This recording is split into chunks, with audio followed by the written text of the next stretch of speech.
Akkineni Naga Chaitanya సమంతల love story ఎన్నో రోజుల పాటు ఊరించిన విషయం తెలిసిందే. ఈ మధ్యనే రివీల్ అయ్యింది. అక్కినేని నాగార్జున తన కొడుకులు ప్రేమలో ఉన్నారని చెప్పి సస్పెన్స్కి తెరదించారు కూడా.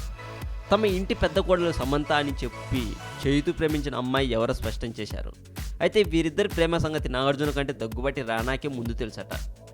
ఈ సంగతిని నాగచైతన్య గారు రీసెంట్గా వెల్లడించారు అని సమాచారం. రానా నేను చిన్నప్పటి నుండి బెస్ట్ ఫ్రెండ్స్, ఇద్దరం కలిసే పెరిగాం.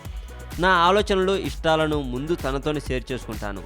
అందుకే సమంత విషయం కూడా నాన్న కన్నా ముందే రానాకు తెలుసు అని చైతు ఓ ఇంటర్వ్యూలో వెల్లడించారు. రానా మాత్రం ఫ్రెండ్ లవ్ విషయాన్ని పొరపాటున కూడా బయటికి చెప్పకుండా బెస్ట్ ఫ్రెండ్ అనిపించుకున్నాడు.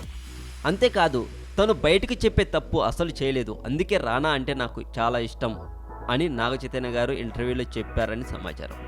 ఈ బ్రదర్ ఒక్క నిమిషం ఆగండి. ఆల్బర్ట్ ఐన్స్టీన్ 1879 మార్చి 14న జర్మనీలో జన్మించాడు. వంకర టింకరగా ఉన్న తలతో పుట్టిన అతన్ని చూసి తల్లిదండ్రులు నిర్గంతపోయారు.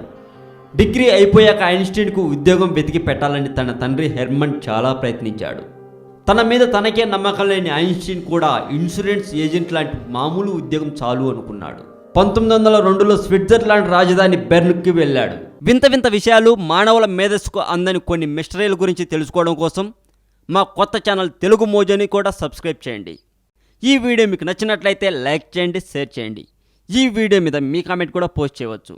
మరింత టాలీవుడ్ సమాచారం కోసం సబ్స్క్రైబ్ చేయండి టాలీవుడ్ సెంట్రల్. యుగాంతం గురించి న్యూటన్ చెప్పిన అసలు రహస్యం, ప్రళయకాలాన్ని నిర్దేశించడానికి అతడు చేసిన ప్రయోగాలు, ఫిజిక్స్లో మంచి గట్టికుడైన న్యూటన్ చెప్పిన రహస్యం, గణిత రసాయన భౌతిక శాస్త్రాలలో మంచి గట్టికుడైన న్యూటన్. ఎప్పుడెప్పుడా అని ఎదురు చూస్తున్న జనతా గ్యారేజ్ సినిమా మొత్తానికి ఈరోజు రిలీజ్ అయింది. రిలీజ్ అవ్వటం కామన్ విషయమే, కానీ ఆ సినిమా ఎవరు చూశారో తెలిస్తే షాక్ అవుతారు.